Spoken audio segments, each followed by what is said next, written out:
to The Art of Meaningful Connection, a podcast where we explore timeless wisdom for building better relationships in every area of our lives.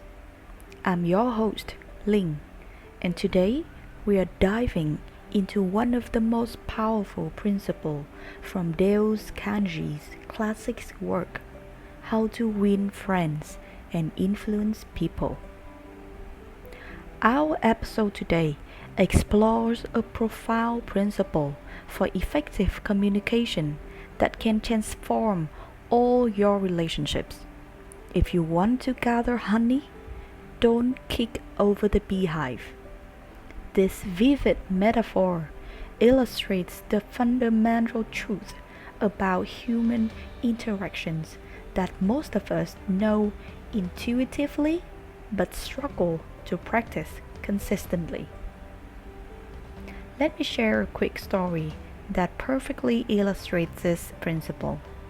A few years ago, I was managing a team working on a critical project with a tight deadline. One team member consistently submitted work that needed significant revisions. My first instinct was to call him out directly and express my frustration. Instead, I remembered this principle and approached him privately with curiosity rather than criticism. I discovered that he was dealing with a family emergency and needed support, not condemnation. By understanding before criticizing, we solved the problem together, strengthened our relationship, and the project was ultimately successful.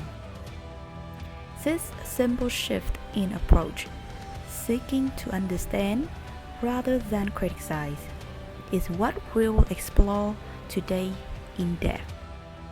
We will examine the historical origins of this wisdom, see how it plays out in various contexts from the workplace to family life, learn techniques from implementation, and study fascinating case studies that demonstrates its power.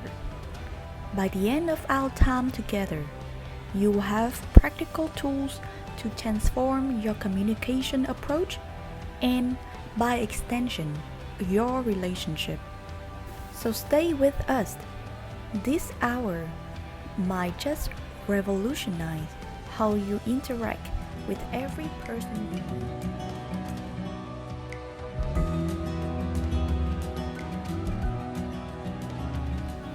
Let's begin by exploring the historical origins and psychological foundations of our central principle.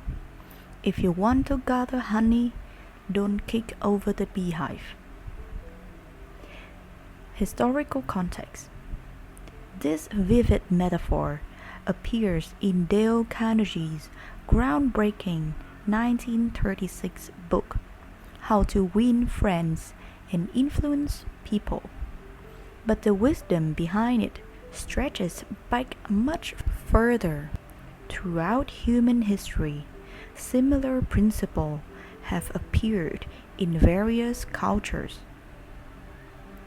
In ancient China, Confucius taught that harmony should be the highest value in human relations, saying, "Don't complain about the snow on your neighbor's roof when your own doorstep is unclean."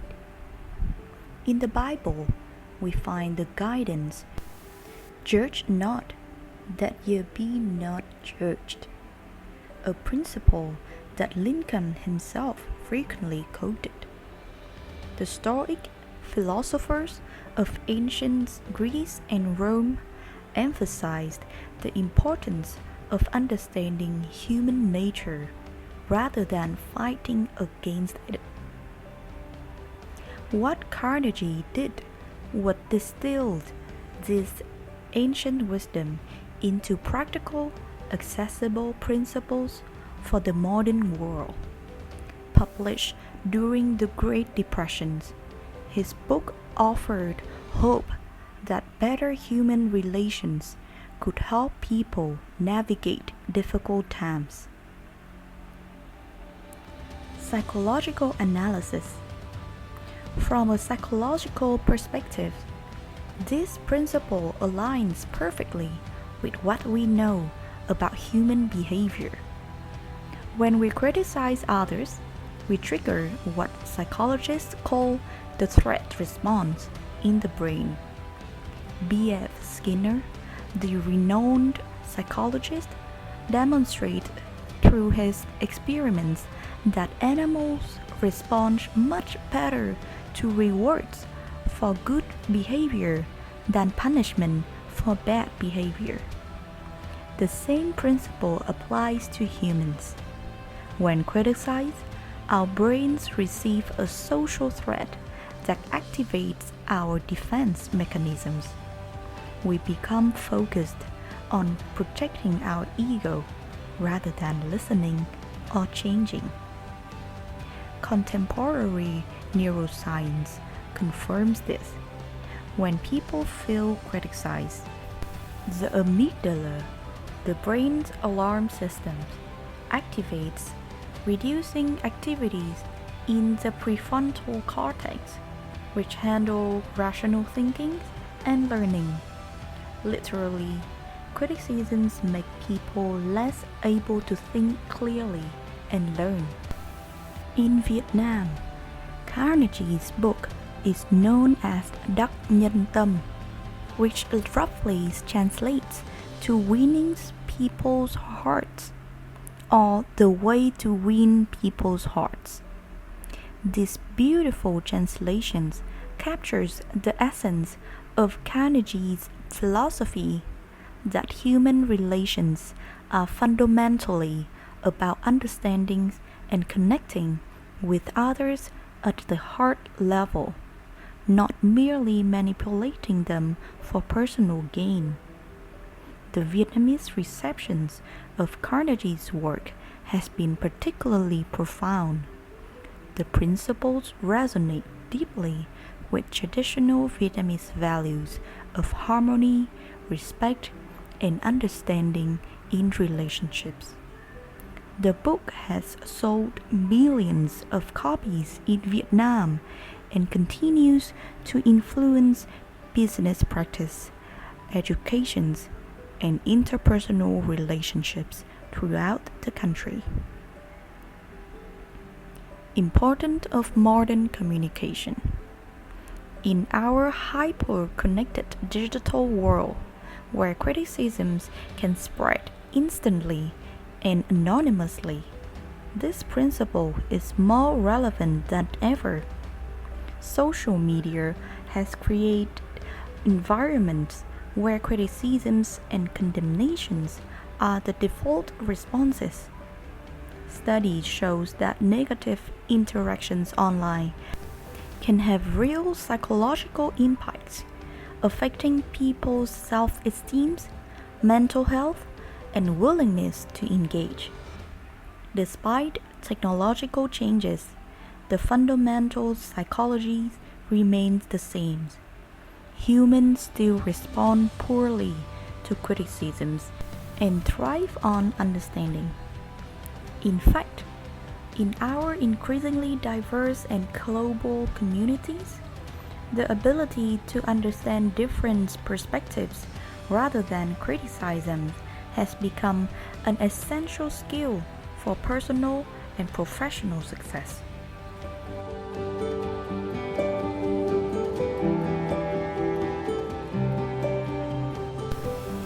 Now let's explore how this principle plays out in various real-world situations. The beauty of "Don't Kick Over the Beehive" is its universal application. It works equally well in professional settings, personal relationships, business negotiations, and conflict resolution. In the workplace and management. In workplace environments, criticisms can destroy morale and productivity. Let me share the story of two contrasting management approaches. At Company A, Manager Sarah noticed declining quality in her team's output. Her response was to call a meeting and criticize the team's performance, pointing out specific failure and expressing her disappointment. The result? Defensive employees who felt unappreciated, decreased motivations, and ultimately, several team members began job hunting. At Company B, Manager David faced the same issues. Instead of criticisms, he approached individual team members with curiosities. I've noticed some changes in your output quality. What challenges are you facing? How can I help? He discovered legitimate obstacles, outdated equipment, unclear guidelines, and personal challenges affecting some team members. By seeking to understand rather than criticize, he solved the underlying problems and strengthens team loyalty. Research by the Gallup organizations has constantly shown that employees who receive regular positive feedback are more engaged and productive than those who primarily receive criticisms, even when that criticism is constructive. In family relationships often suffer the most from criticisms because we tend to be less guarded with those closest to us.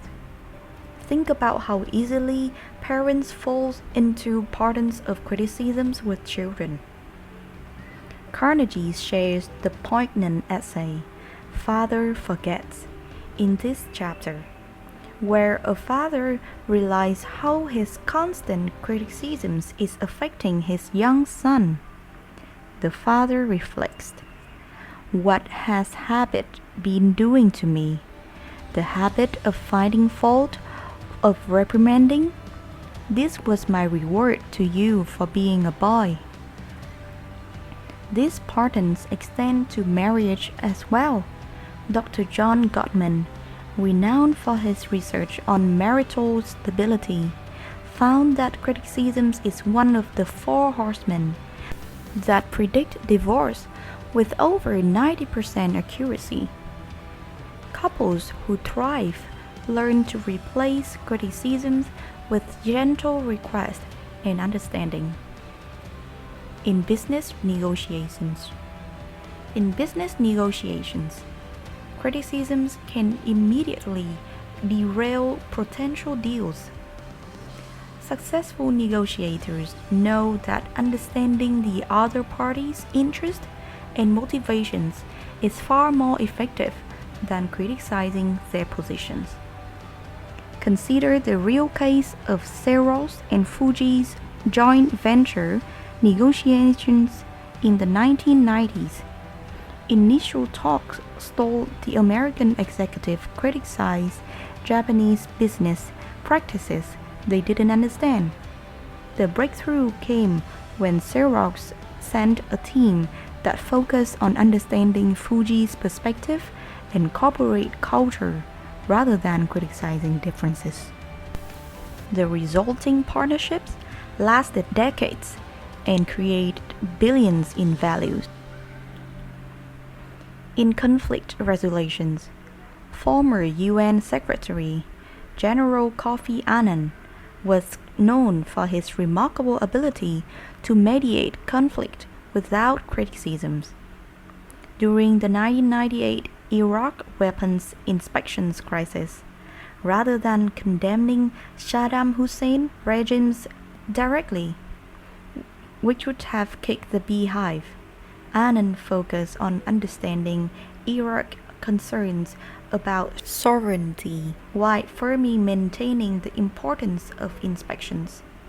This approach led to temporary resolutions that avoided military conflict at that time. Here are some examples from famous leaders and companies. Warren Buffett is renowned for his approach to managing companies. Rather than criticizing managers of acquired companies, he seeks to understand their operations and empowers them to continue what they do well. This approach has contributed significantly to Berkshire Hathaway's success. Mary Barra, CEO of General Motors, transformed the company's cultures by introducing a no-blame approach to addressing problems.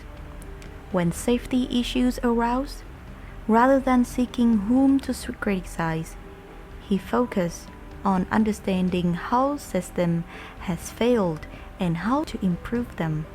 Apple under Steve Jobs was known for brutal criticisms, but this was not the source of their innovation. It was despised. The company's greatest success came when Jobs applied the principle of deep understanding of customer needs, design principles, and human behavior, rather than mere criticisms. These examples demonstrate that across different contexts, understanding consistently outperforms criticisms as a strategy for effective human relations.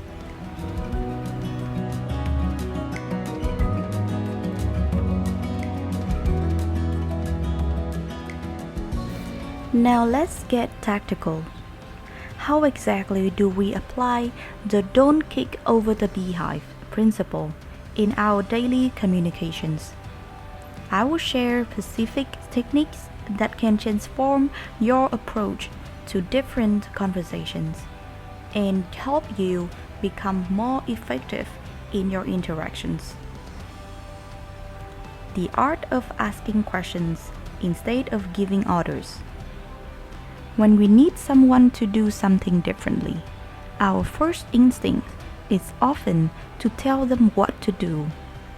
Instead, try ask thought-provoking questions that lead them to your conclusion. For example, instead of saying, "Your report is disorganized and confusing," try asking, "What do you think would make this report easier for clients to understand?" This approach preserves their dignity and gives them ownership of the solution. Practical techniques. Before giving feedback, prepare at least 3 open-ended questions that might help the other person discover the issues themselves. The method of constructive feedback. When you must provide feedback, use the situation, behavior, impact framework. Number 1. Describe the specific situation. For example, during yesterday's client meeting. Number 2. Identify the behavior without judgment. For example, I noticed you interrupted the client several times. Number 3. Explain the impact, which might have given them the impressions we weren't fully listening to their concerns.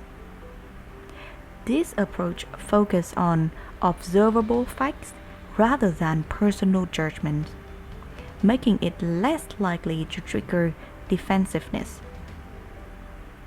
Practical techniques. Practice giving feedback without using any evaluative language. For example, good or bad, right or wrong. Focus purely on observable behaviors and their effects. The persuasion approach that avoids resistance.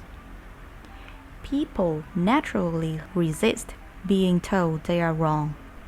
When you need to change someone's minds, start by finding points of agreement, acknowledge their perspective genuinely, and then gently introduce new information that might shift their thinking. Carnegie's tells the story of how Lincoln, when dealing with a stubborn general during the Civil War, would begin letters with points of agreement before suggesting alternative approaches. This technique became known as Lincoln's yes and approach to persuasion. Practical techniques. In your next disagreements, challenge yourself to identify at least 3 points you genuinely agree with before expressing any difference of opinion. Handling sensitive topics effectively. Some conversations are inherently difficult. Performance issues, relationships problems, or personal habits. The key to addressing these without kicking the beehive is to, firstly, choose the right setting, private, neutral, comfortable. Secondly, use I statements instead of accusatory you statements. Thirdly, focus on the future solution rather than past mistakes. And fourthly, express confidence in the person's abilities to improve. For example, instead of "You're always late for meeting," which is disrespectful, try "I've noticed some delays in your meeting starts. I'm concerned about the impact on our productivity. What might help us all be more punctual?" Practical techniques. Before difficult conversations, write out what you want to say, then rewrite it, eliminating all you statements and replacing them with I observations and questions. Effective phrases and expressions. Certain phrases naturally reduce defensiveness and open dialogue. I'm curious about. Help me understand. I wonder if. From my perspective. What are your thoughts on? What if we considered? Contrast these with phrases that typically provoke resistance. For example, "You've always," "You never," "Why didn't you?" "You should have," "That's wrong because." Practical technique. Create a personal list of trigger phrases you tend to use and their more effective alternatives. Review it before important conversations. Digital communication considerations. Written communication. Emails, text, social media lack the nuance of face-to-face interactions, making it especially prone to being perceived as criticisms. To avoid this, firstly, reread all written communication before sending. Consider how the most sensitive person might interpret your words. Thirdly, use emojis or emoticons in appropriate context to clarify emotion or tone. For potentially sensitive topics, choose voice or video communication instead. Practical technique.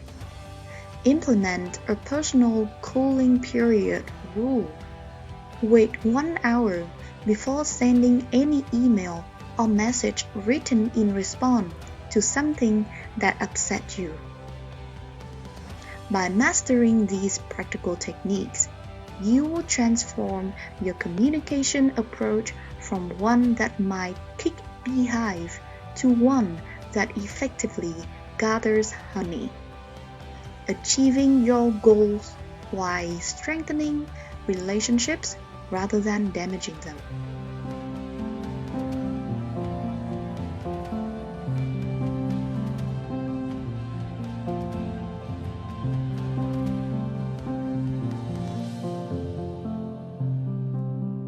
even with the best intentions. Applying the "don't kick over the beehive" principle isn't always easy. Let's explore common challenges and practical strategies to overcome them. When the other person is already angry or defensive. When someone is already in a defensive state, your approach needs to adapt. The key is to diffuse the emotional charge before attempting to address the issues. Strategy: use the listen, acknowledge, pause technique.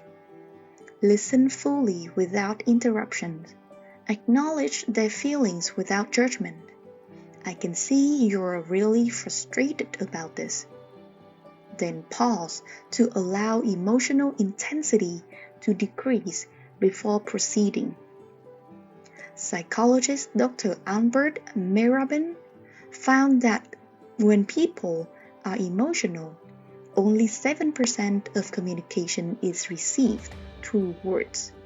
The rest come through tone and body language. This means your calm, receptive presence may be more important than what you say. Example: when a customer angrily complained about a defective product to Zappos customer service, the representative didn't defend or explain, but simply listened fully, acknowledged the frustrations, and then asked, "How can we make this right for you?" This approach completely changed the interaction tone. Balancing honesty with tact. Sometimes we avoid giving necessary feedback because we don't want to upset others. The challenge is to be truthful without being hurtful. Strategy: use the sandwich approach with sincerity. Begin with genuine appreciation. Address the issues clearly but kindly, then end with specific encouragement. The key is authenticity. Insincere praise wrapped around criticisms is easily detected and damages trust. Make sure your positive comments are specific and genuine.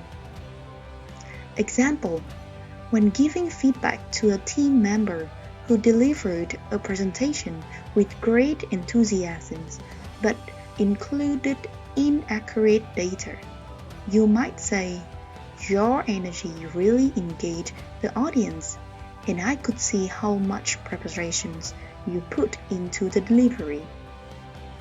I noticed a few data points that didn't match our latest research, which could affect our credibility.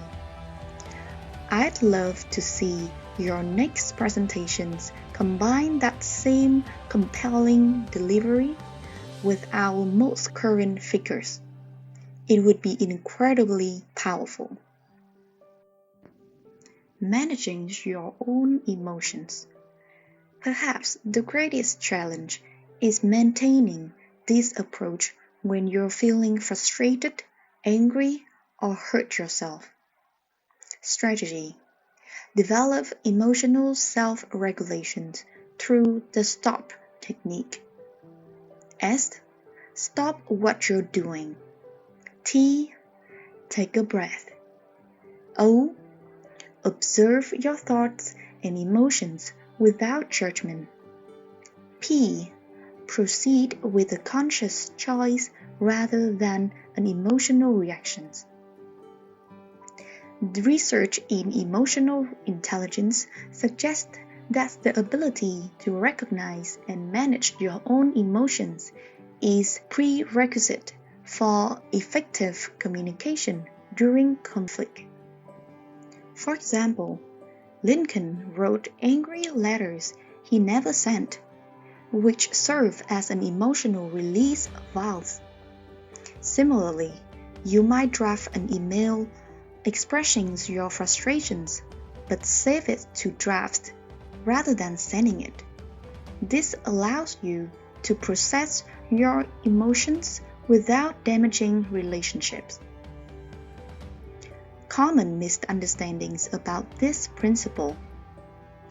Many people misinterpret "don't kick over the beehive" as avoiding all difficult conversations or never addressing problems. This is not the intention. Clarifications. The principle is about how you approach issues, not whether you address them. It advocates understanding before evaluating, not allowing problematic behavior to continue unchecked. It's also not about manipulating others through flatteries or insincerity. Carnegie himself was clear that techniques without genuine goodwill and respect for others would ultimately fail.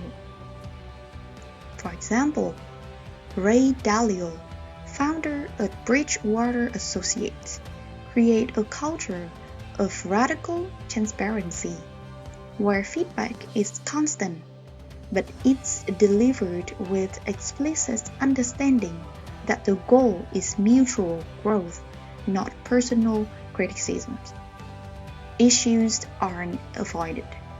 They are addressed with a commitment to understand rather than judgment. By recognizing these challenges and implementing specific strategies to overcome them, you can successfully apply the "don't kick over the beehive" principle, even in the most difficult situations.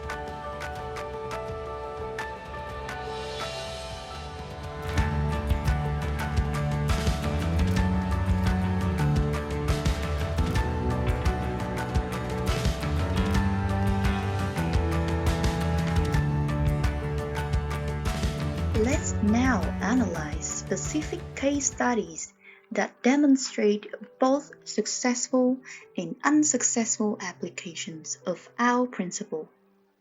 These real-world scenarios will help you see exactly how this approach works in practice. Case Study 1. The Manager and the Missed Deadline. Situation. A team leader named Michael had a team member, Elena, who missed an important project deadline, putting the entire project at risk. Ineffective approach.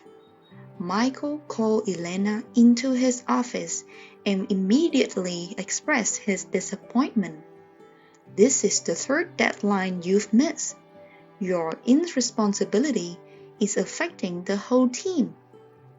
You need to get your act together and we'll have to reconsider your role on this project." Result: Elena became defensive, cited various excuses, and ultimately felt resentful. She completed the work but began looking for another position soon after. Effective approach. Michael asked for a private meeting with Elena and began by asking, "I've noticed the Johnson project deliverable is delayed. I'm concerned because it affects several downstream activities. Can you help me understand what challenges you're facing with this project?" Through these conversations, Michael discovered that Elena was struggling with unclear specifications from the client and felt embarrassed to ask for clarification. Together, they developed solutions that included more structured client communication protocols. Result: Elena felt understood rather than criticized. The underlying problems was addressed, and future deadlines were met. The relationship was strengthened rather than damaged. Case Study 2. Parents and Teenagers Communication Breakdown. Situation.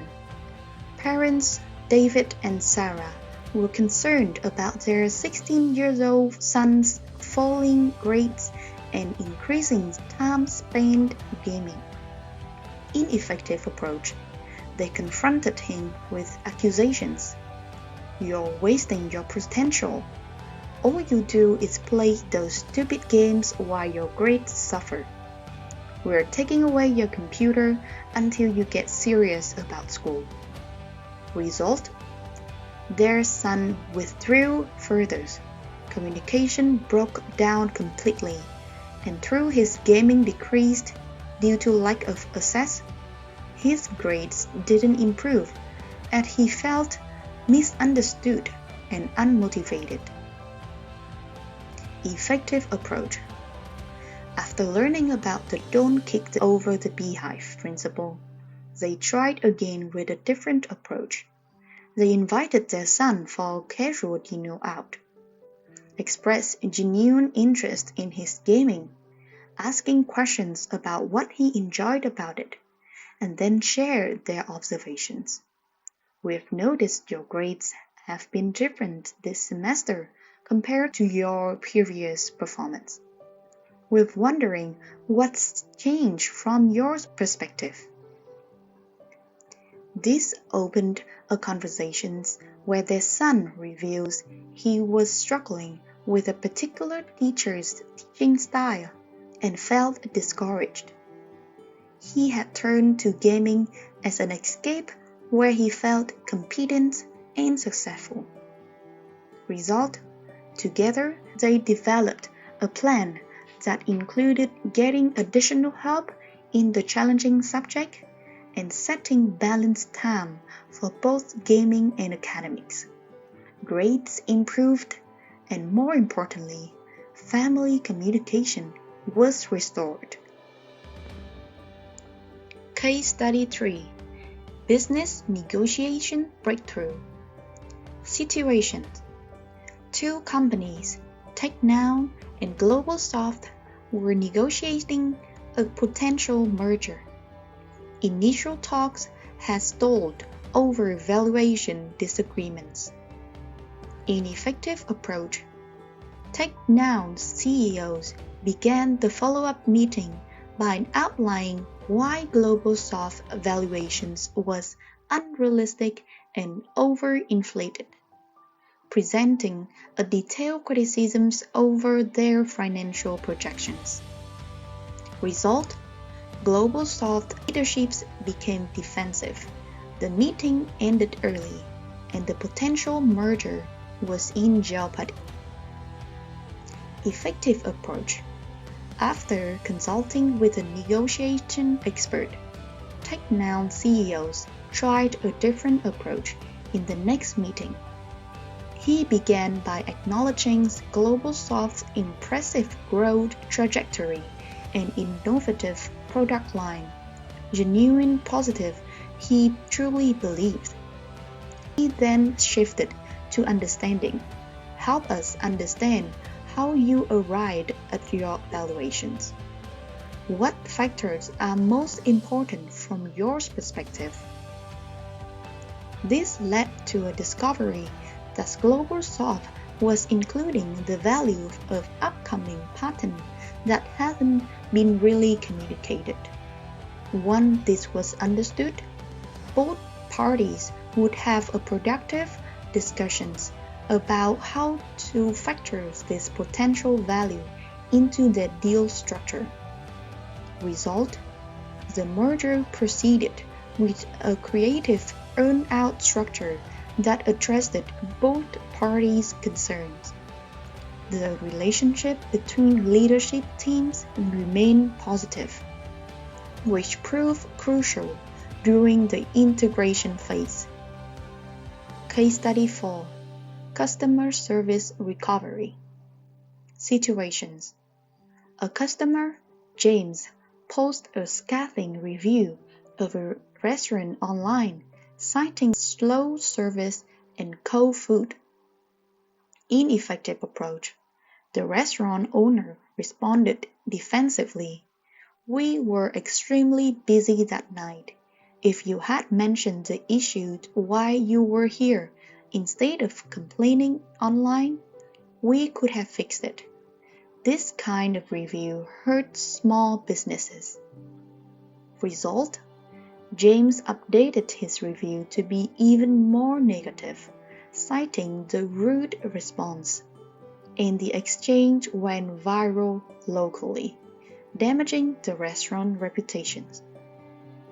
Effective approach: after receiving advice, the owner posted a new response. James, thank you for taking the time to share your experience. I'm truly sorry we disappointed you. Your feedback helped us improve. I'd love to hear more about your visit and make things right. Could you email me directly? We value your perspective and hope to have a chance to serve you better. Result: James was surprised by the changed tone, emailed the owner, and eventually returned to the restaurant, where he had an excellent experience. He updated his review to mention the owner's exceptional response to feedback. This case study demonstrates the practical application of the "don't kick over the beehive" principle in various contexts. The key importance is clear: approaching situation with a genuine desire to understand rather than criticize consistently leads to better outcomes and preserve relationships.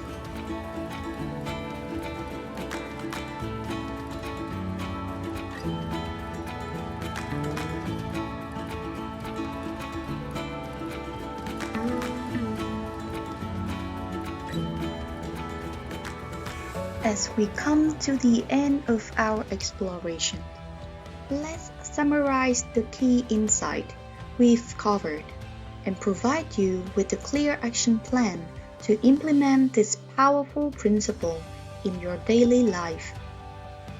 Key point summary: we've discovered that number 1, the principle, if you want to gather honey, don't kick over the beehive, is rooted in deep psychological truths about human behavior. We all resist criticisms and respond better to understanding. Number 2, historical figures like Abraham Lincoln demonstrated the extraordinary power of restraining criticisms, even in the most challenging circumstances. Number 3, this principle applies universally across workplace, family, business, and social contexts with remarkable consistency. Number 4, specific communication techniques like asking questions instead of giving orders and using I statements instead of accusatory you statements can help us implement this approach effectively.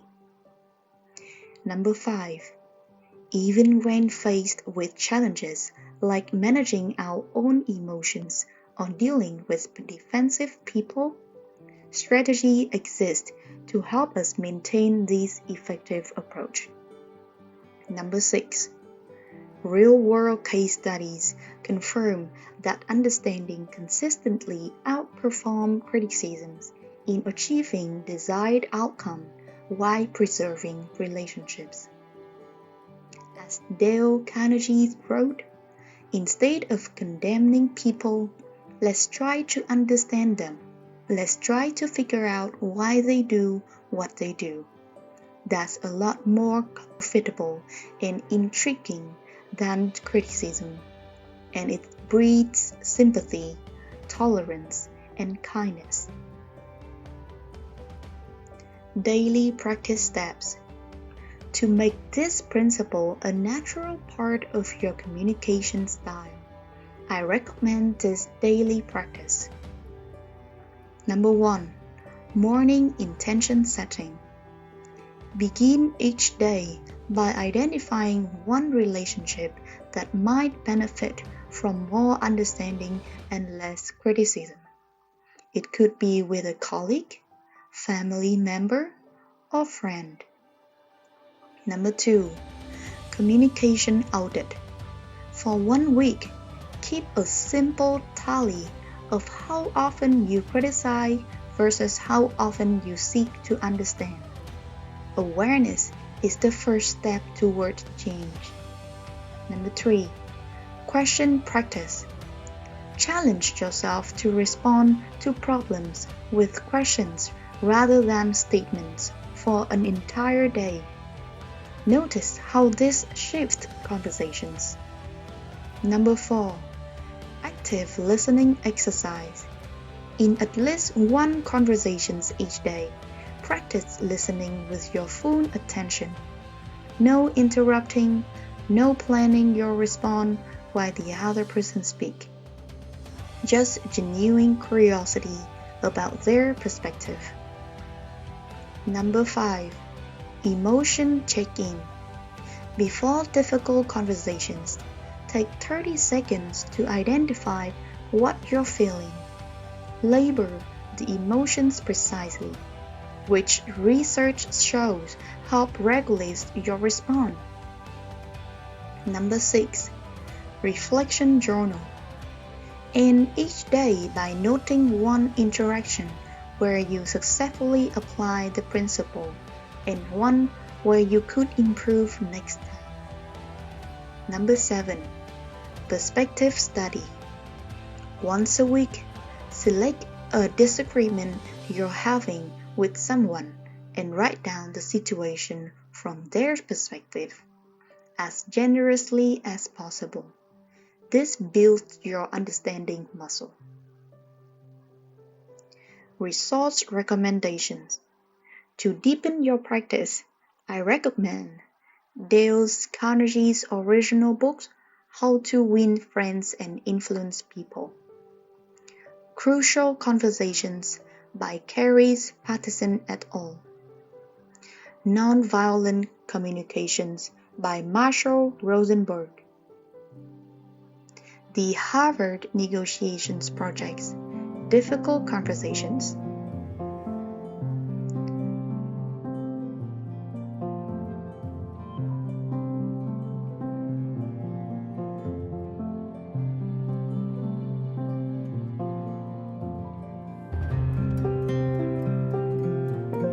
Remember that mastering this principle is not about manipulating others. It's about becoming the kind of person who brings out the best in everyone around you. It's about the wisdom to understand that every person you meet is fighting battles you know nothing about, and that criticisms rarely helps those battles, while understanding almost always does. As you implement these practices, you will likely notice not just external changes in how others respond to you, but internal changes in how you see the world. You may find yourself becoming more patient, more compassionate, and ultimately more effective in every area of your life. In the words of Carnegie himself, any fool can criticize, condemn, and complain, and most fools do, but it takes characters and self-control to be understanding and forgiving. I believe you have that character and self-control. Now go gather some honey and leave those behind undisturbed.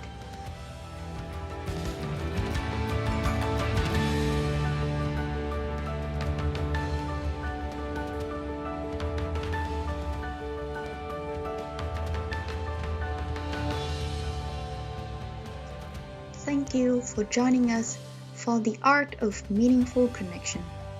If you found value in today's episode, please share it with someone who might benefit. We will be back next week with another principle that can transform your relationships. Until then, I'm Ling, reminding you that the way we treat others not only determines how they respond to us, it ultimately shapes who we become.